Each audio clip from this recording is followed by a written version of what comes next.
on this episode of A Tale of Two Hygienists. I always say, someone will say, I want to think about who should I go to work for? I'll say, fee-for-service periodontist. It's golden. You will always be appreciated. They will send you all over the world for CE. When they open up a case, they will show you positively where there may have been calculus, but nobody respects a dental hygienist more than a periodontist. There's only 3 mission statements in the practice. 1, that we provide the highest quality of care for our patients and we mean it. 2, that we are happy delivering the care. That means both mentally and physically, ergonomically.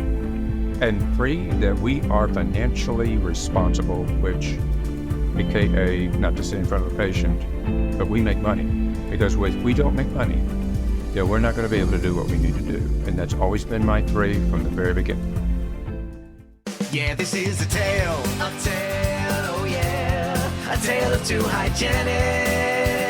So there might be only one, bringing the best of dental knowledge, and we do it all with ease. We cover oral health and screening, and preventing gum disease. We're gonna do a lot of learning, and have a little bit of fun working at the dentist. A tale of two hygienists. Welcome back, everyone, to another episode of A Tale of Two Hygienists, episode number 444. My name is Andrew. And I'm Annie. How's it going, Annie? It's going great. How are you?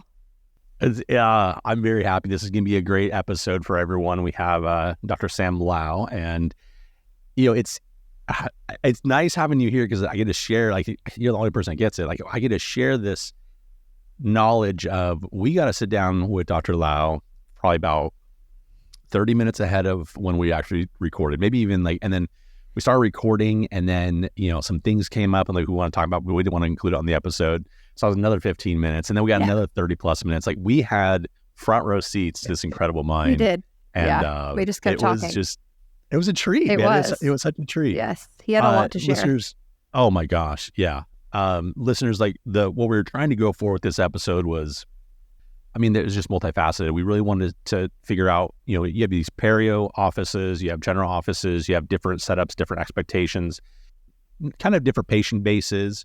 And we just tried to pick his brain about all of the different things. And so you are absolutely in for a treat this week. Yep. Yeah. We kind of went, it wasn't super structured, but I feel like he had a lot to... As it never is, though. Come on, yeah. guys. So I feel like we could have just kept talking to him, and I wanted to ask him more things. So hopefully we can have him on again at some point.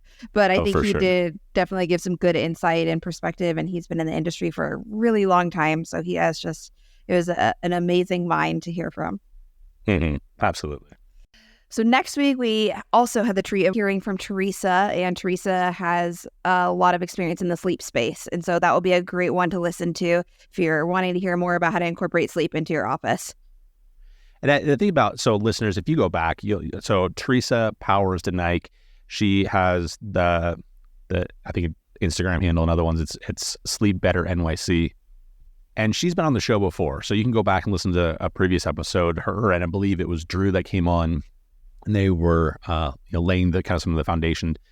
We decided to do a 2-part series with her, and then after her, we're going to do another 1 or maybe 2 episodes with someone in the sleep space. So we're really trying to kind of bundle all of this together. So we have a lot of sleep and airway and all sorts of other things coming for you over the next several weeks. So it's going to be great. It will be great. It's a lot of good info. Okay, so I have two things that I'm going to throw at you today, Andrew. Okay. I'm excited. One is dental related and one is completely not dental related. Okay. Okay. So the not dental related one. Are you a music person? Do you like music? Weird I know it's a weird question, but do you know a lot about music? Do you No. I look at my husband and he loves, I have a ton of records behind me. He's super into music, plays his guitar, loves music. Oh, no, I'm not that. Okay. Because I'm definitely not that either. But maybe you have a thought on this. Some people do, some people don't. But recently watched the Nickelback documentary on Netflix. And maybe you don't have a thought on this. I'm just curious. Some people absolutely love Nickelback and some people hate it. And Nickelback went through a period where they just are hated on. And so I was just very curious on your thoughts. Well, I mean, it's interesting. It's like Dave Matthews Band, Coldplay, Nickelback. Yes. They're all kind of like that same thing. It's like people like love to give them crap. People love to hate them, and then they sing along to their songs, right? So I remember when Nickelback was really, really popular. Yep. And I'll admit, I did actually enjoy the music back then. But it did get overplayed. It just, it kind of sounded one note for me. It wasn't, their sound is the same. Super different. Yep. And so I was never like a big fan. I would never would have paid money to go see them. Totally. Yeah. No, I hear you. I agree. I think, they got like, I mean, it was interesting watching and like hearing about like how they came about and their trajectory and everything. I can't believe you spend that much time watching a show about them. You're a fan then. Well, you must be a fan. I do like Nickelback. More so, I love documentaries. I absolutely love documentaries. Okay. That sounds tracks. So, yeah. Okay. I love learning like the backstory on things. So even like sports documentaries, absolutely love them. Receivers. Have you started the Receivers documentary? I saw that on there, yet? but I haven't watched it. I watched I call Quarterback. It documentaries. No, no. Oh, you did? Oh, okay then. Oh, Look yeah. at you. I love it. I do really enjoy football and just sports in general. Oh, buddy. Yeah. Oh, okay. This is going to be the best podcast ever. Okay. Yes. Yeah. What's your number two thing? My number two thing was I saw that in 2026 that Colorado is banning certain types of floss that are made with the like polyfluoroalkyl, like forever chemicals. And interesting. And I saw like a little while back actually that there was like, I feel like this has been a topic actually that's been swirling, but Colorado is going to be banning those floss. And I'm not going to be naming names on floss products, but I just saw that they're going to be banning products that have those chemicals in them. And so and that's it's interesting. I mean, not to start like conspiracy theories, but like obviously like that, products that have harmful chemicals and harmful products just in general are not ideal. I appreciate people banning it, but then I'm like, is it big water floss, going through running legislation that's trying to get them kicked out of, certain states? Yes. They're like, all right, how deep does this rabbit hole go? Right. And part of that though is, I'll have to share this with you. And if listeners, if I can get it out in the show notes, I will. But there was, I literally like within this last couple of hours, I listened to like the second part of a podcast. I think it's called like My First Millions or something like that. Yeah. It's like about these entrepreneurs and stuff like that.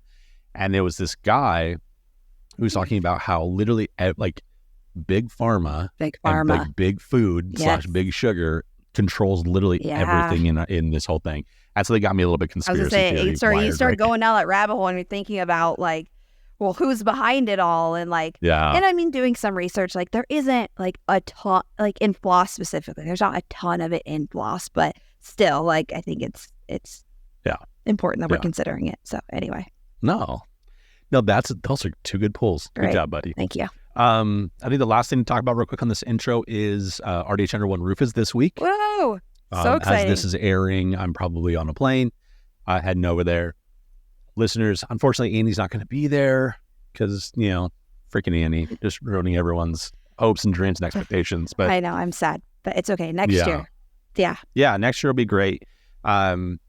We will, I think, I don't know if you were on that call, Andy, but I think they even said that they were going to start opening up 2025 registration. Soon.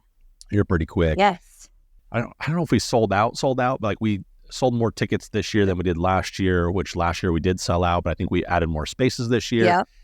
And then next year is going to be down in Dallas. So if you can't make it this year, put it on your calendar for next year. But if you can make it this year, I will have the podcast stuff set up in the podcast lounge on the exhibit hall floor. Come by, take pictures, say hello. If you want to jump on a podcast with me, let me know. I don't have a whole lot of spaces left open for that, but we can figure out a time to do it. But it's going to be a good time, and I hope to see as many of you guys there as possible. Yes, and I will be there in spirit, and I hope you all have a great time. And if you get a chance to chat with Andrew, it'll be great. So everyone have so much fun. Now enjoy the podcast with Dr. Sam Lau. A tale of two hygienists. Listeners, welcome into the interview portion of the podcast. We are joined today by Dr. Sam Lau. Doctor, thank you so much for being on with us. Oh, you're very welcome. It's a real treat to speak to a professional group that I have major admiration for and have since the beginning of my career.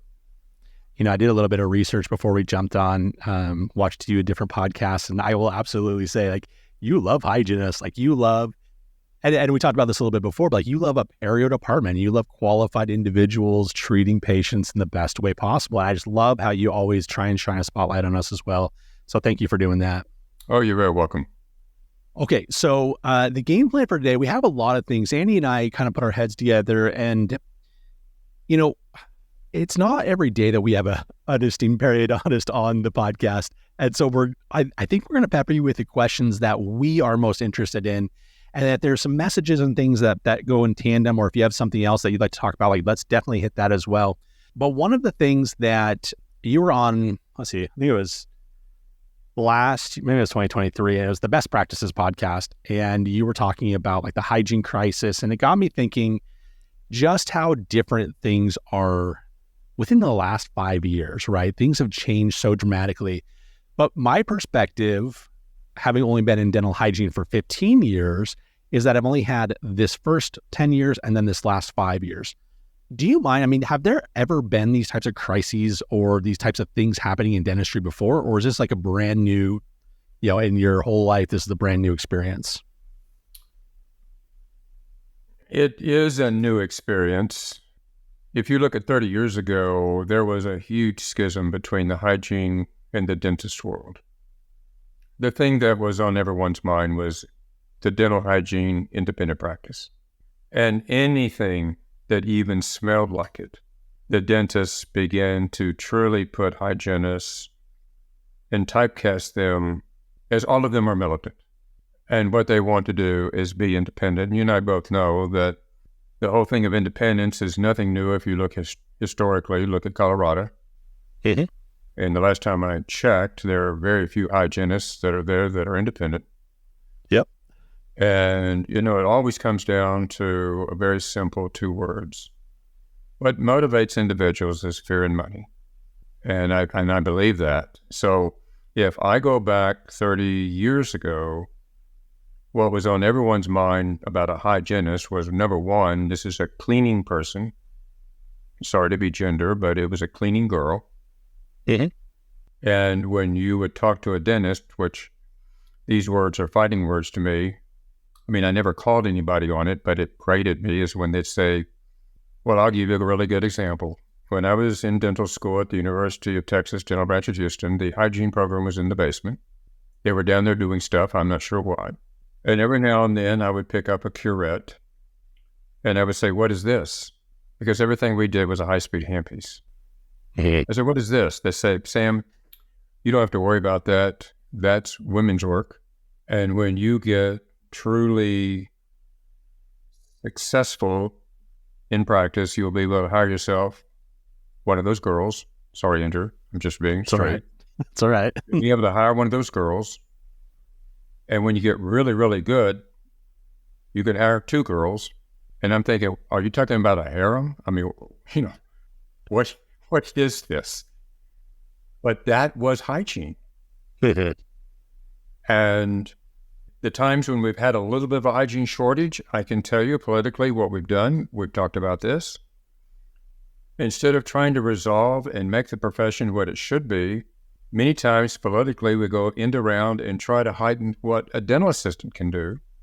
And when I was on those political battles, I always said, there's never been a single study ever that has ever demonstrated that polishing teeth has anything to do with saving teeth. And there is no studies, by the way. There's not a single study that demonstrates that doing polishing has any impact. So please understand that when you're talking to a periodontist, we're kind of, we're a little weird. And we're probably, I will say, the only profession out there in dentistry as a specialty that we do pay attention to science. Now, much to the chagrin of people who try to sell us products, who come into our offices, I can tell you what we say. Where's the science? Where's the science? And we grow up on something called RCTs. We don't go with randomized controlled trials. We look at double blind. We don't mess around. We look at meta-analysis. We look at systematic studies. Now, they're fraught with issues. But if there was a specialty that pays more attention to research as justification for what we do, it's periodontists. So, and guess what? What specialty respects the dental hygienist more than anybody, including the general dentist? It's the periodonist. I would agree Our with bread and that. butter comes off of these folks. I always say, someone will say, I want to think about who should I go to work for? I'll say, fee-for-service periodontist. It's golden. I bet. I mean, you will always be appreciated. They will send you all over the world for CE. When they open up a case, they will show you positively where there may have been calculus. Yeah. But nobody respects a dental hygienist more than a periodontist. All right, we have to dive deeper into this because you led us right into our next line of questioning about kind of more of like the general practice versus specialty practice for a dental hygienist. Like you mentioned going to different CE, but like what is your expectation for us? Are we expected then to be like the best of the best hygienists to work for a specialty, or is that something that can be trained? Is it something that you are when you're looking for, when you have a job opening, like you are really searching for someone who has all this CE background? Like, how does all that kind of work together? I know that we share one thing, that we're a little anal about calculus, but I can teach that. Yeah. Now, it's not easy, but I can teach that.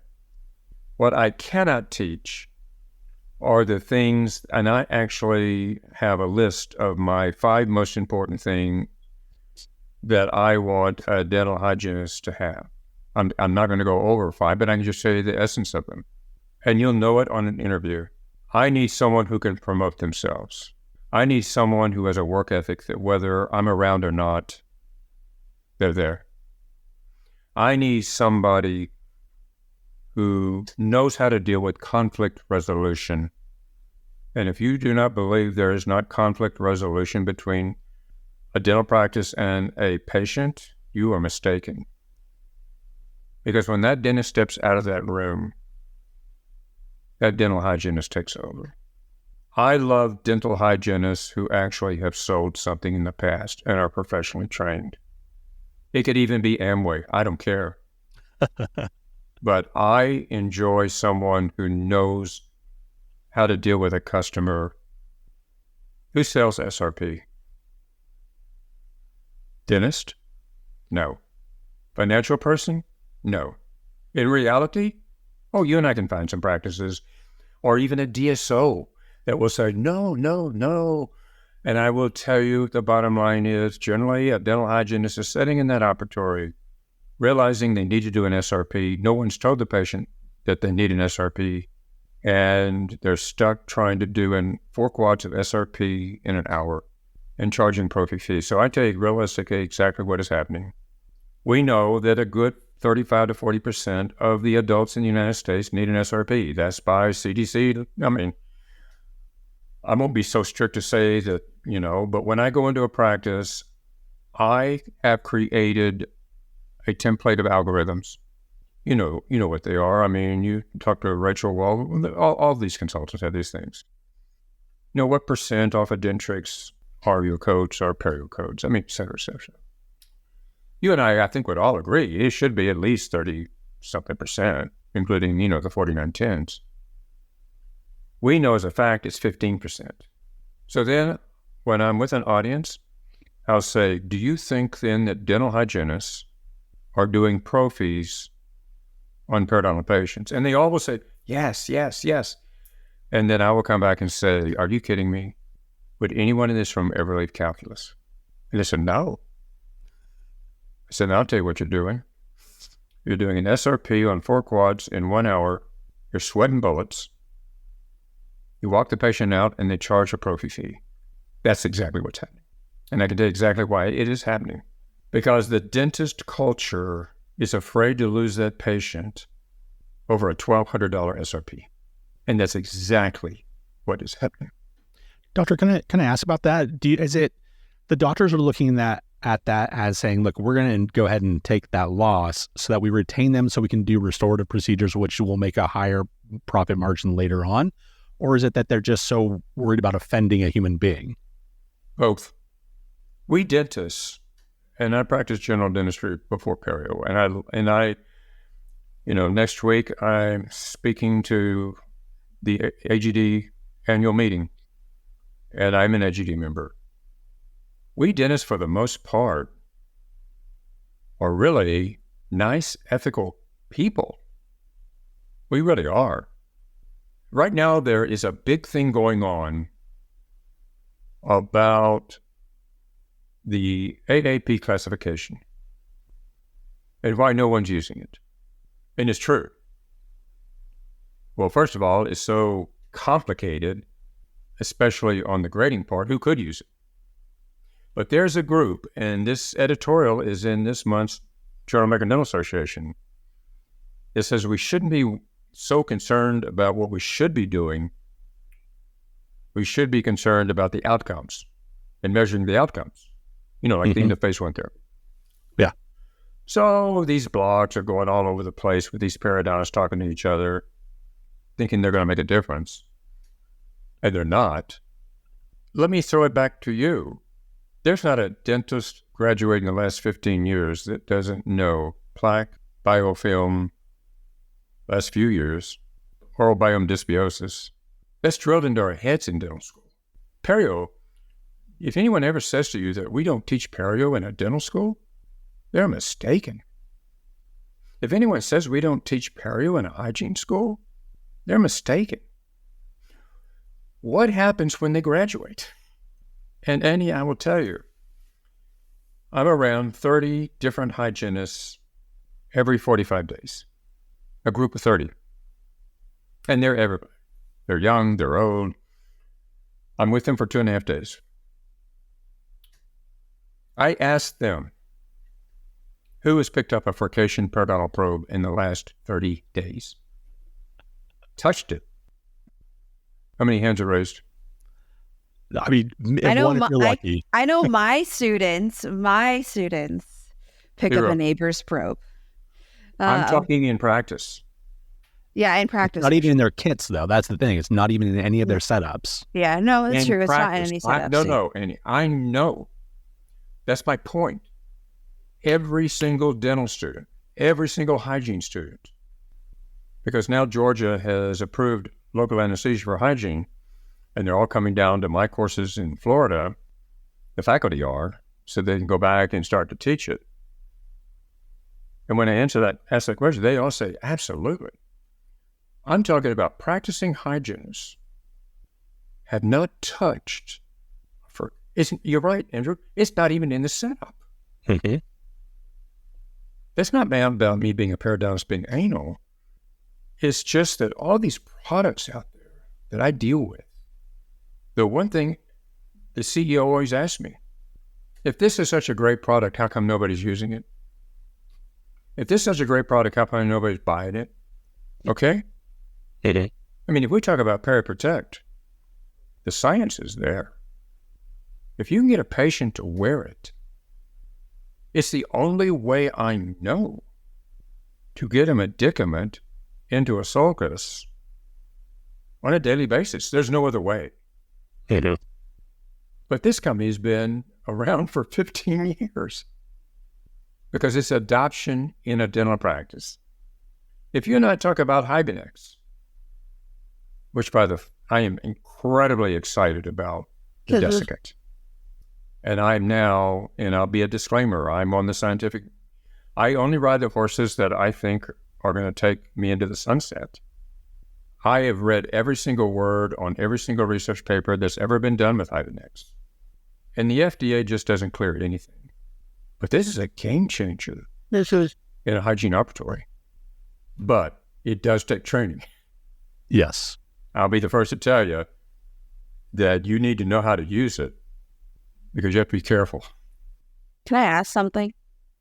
We talk about, you mentioned like asking hygienists, who neighbor's probe isn't in the kit, or, talking about Hygienist and needing training and incorporating. There's so many dental products out there, so many innovations. Yes, it's an amazing time to be a hygienist. But do you feel that there's like a disconnect between like, I don't know if it's like the hygienist and dentist or like building value on these things and bringing these things into the practice. Because like, I know, like, I think about myself and I've gone into dental practice settings where, you know, patients need scaling root planing or there's been neglect or all these things. And it's like, at what point does it come down to the hygienist need to have these conversations with the dentist to build value in the hygiene department? You hit it right on the head.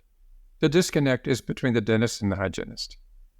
We'll all go to RDH under one roof. Yeah. Oh, and everybody will have their exhibits. Everyone will have their podium KOLs. And those hygienists are going to go back and talk to the dentist and nothing's going to happen. Right. Which, by the way, goes both ways though, right, doctor? Like doctors go to courses, they get excited about this new thing. Yeah. We're going to implement it in our hygiene department. The hygienist isn't on board too. So, I mean, I don't want to, like, it goes both ways. Yeah. I always have this thing. I say, you know, my room usually is 65% hygienist, 35% dentist.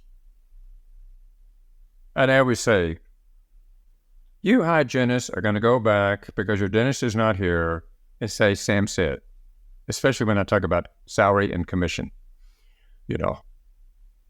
And the dentist is going to say, no, or even the office manager is going to say, but Andrew, you're right. I've got dentists that really get turned on to perio and hygiene. They go back to the hygienist, especially if the hygienist has been there more than 10 or 15 years.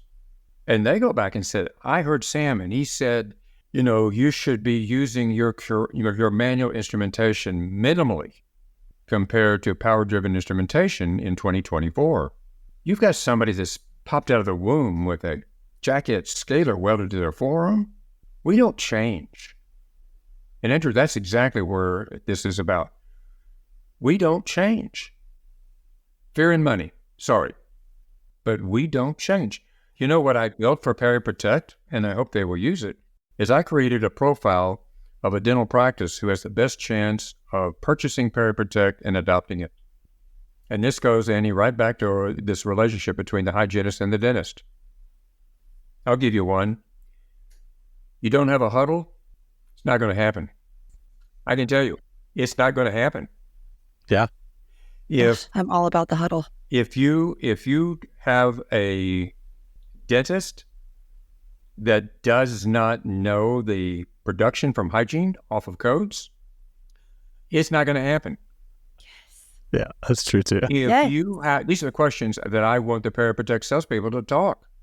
If you have, and this is the questions that I say, doctor, do you have a Perio program? Oh, yes. Is it written down? No, we kind of have it in our head. It's not going to happen. And you know what I did? Is I tested it. You know, in other words, I created a scale with a score to 8.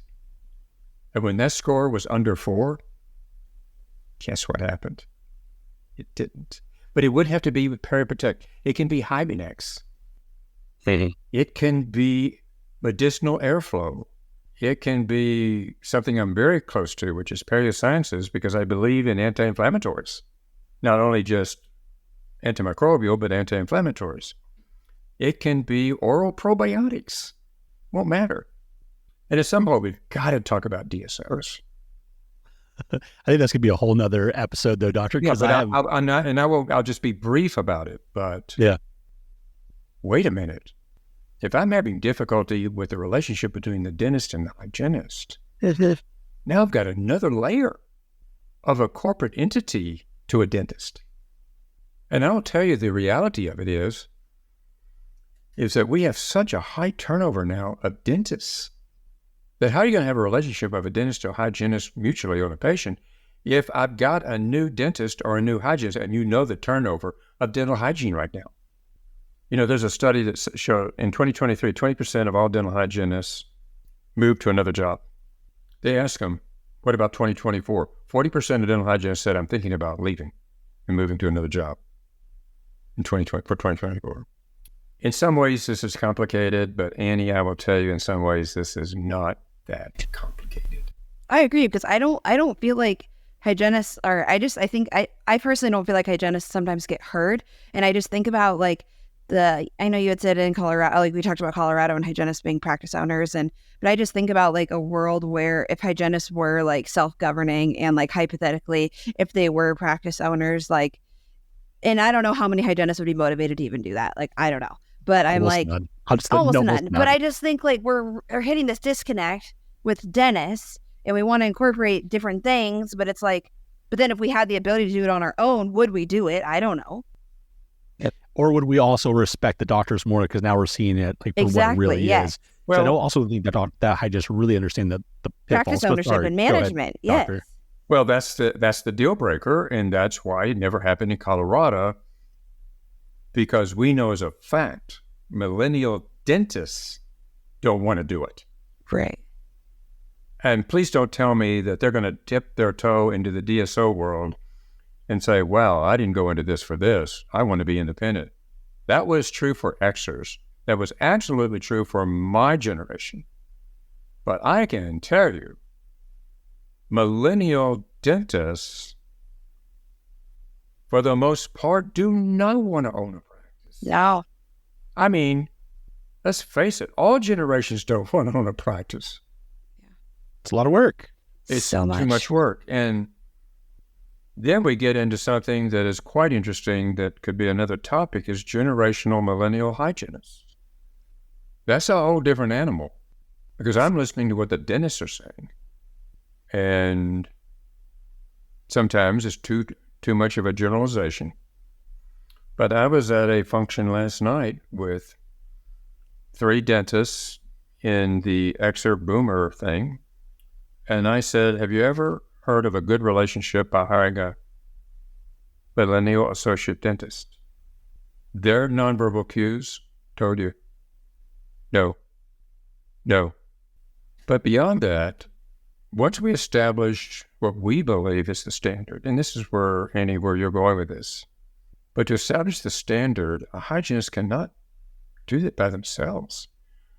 They've got to have, and it's not just the dentist. I want to talk just a moment. It's not just about the dentist. It's the culture of the practice. The culture is everything. If you have an office manager that has been there for 20, 25 years, please don't think that the dentist is running that practice. He or she is running that practice. You're right. But anyway, that's interesting. So I'm intrigued with what you said, Annie, because I think in my mind, that is the gap that I've been trying to close. And that is the relationship between the dentist and the hygienist. Because I think about my own experience, like going to under one roof and learning and bringing back and wanting to incorporate new things. And it's like, I've worked with dentists that are motivated and then others that just kind of fizzles. And so it's like, when I go into an audience, I always ask, and at CDA I was blessed. You know, we had some good, very large audiences, as you know, at California Dental Association. They're very intrigued with wanting to know. But I asked this room of 500 or 600 people, I said, are there any dentists in here who their hygienists are here too? And there's only about 5 or 10%. You know what I do? I had them stand up. I recognize them. I had them stand up with their team, and I say, this is what it takes. I'm saying not about the rest of you. Hygienist, your dentist may be over in the veneer course. I got it. You know, that's a little facetious. Dentist, your hygienist probably is over in a course on yoga. That's also a little facetious, but it's true. But I've actually had dental practices that when we finished the session, I looked over and they were there in a circle of their chairs and they were debriefing on what they were going to do Monday. It's a team-based environment. I love that. That's what gives us the juice. Yes. That there is still. Yes. You know. And that's the value, and that's where hygienists are being heard, and that's it. So I'm sorry to kind of bridge us off of this one thing, but Doctor, we don't have any time left, but we have to tackle this one thing because again, we don't get a mind like yours seeing the world the way that you do, we have to talk about workflow for a quick second, like this ideal workflow of what a dental hygienist is supposed to do, and your thoughts on that, like start to finish. What are we doing? Absolutely. And it's my highest priority and the thing that I want to have CE courses on more than anything that I am, including the workflow. There's one thing that we all know that is the issue, and it's called time. Anything I can do to reduce that time is only going to help the dentist. And now I can convince, especially with new air medicinal delivery, how we can reduce the time at the chair a good 25 to 40%. And we know that through the data, that keeps that hygienist being able to be the professional that they are and be able to have the time. Where it does attract to the dentist is a good dental hygienist, 50%, and Roger Levin has always said this, 50% of all dentist restorative production comes out of the dental hygiene laboratory. And, with that means for workflow. And so I'm very much into the workflow thing. Why Hygienist? And by the way, if there was another comparable product that's a desiccant out there, we'll talk about it too. But right now, Hygienist is the only one out there. But what can it do? We know as a fact, 30% of calculus comes off faster when you paint Hygienist gel on the calculus. And if you don't believe it, go try it. Get the Hygienist, put it on supergingival calculus, and leave it on for about 30 seconds and rinse it off. And I will tell you that calculus will dehydrate and come off, and you will be on a gross debridement 25, 30% faster. So, Andrew, when we talk about workflow, I can tell you what my part is in this. How do I decrease the time of the things that a hygienist does that's not going to make any difference whatsoever in the objective? And I will end with this. There's only 3 mission statements in the practice. 1, that we provide the highest quality of care for our patients, and we mean it. 2, that we are happy delivering the care. That means both mentally and physically, ergonomically. And 3, that we are financially responsible, which, AKA, not to say in front of a patient, but we make money. Because if we don't make money, we're not going to be able to do what we need to do. And that's always been my 3 from the very beginning. So, I wish every practice would adopt that. That's quite amazing. Dr. Lau, thank you very much for your time. If someone would want to check out like maybe where you're lecturing or some of your speaker packets and things like that, how can they reach you, or what's your email address for them? Well, my email, and I always answer it, is slow@dental.ufl.edu. And we do have a website, which is www.drsamlau.com. And we try to keep the schedule up to date, but it does tell you the programs that I do, and it does tell you, where we're going to be, I hope. But it gives you a flavor of who I am, what we're doing. Doctor, this has been great. Hopefully we'll have many more to come, because it sounds like we hit some more topics that I think we're all interested in. So thank you very much for this. Thank you so much. Thank you. I really appreciated having a conversation with you. Thanks. Yeah, this is a tale, oh yeah, a tale of 2 hygienists. So there might be only one, bringing the best of dental knowledge, and we do it all with ease. We cover oral health and screening, and preventing gum disease. We're gonna do a lot of learning, and have a little bit of fun working at the dentist.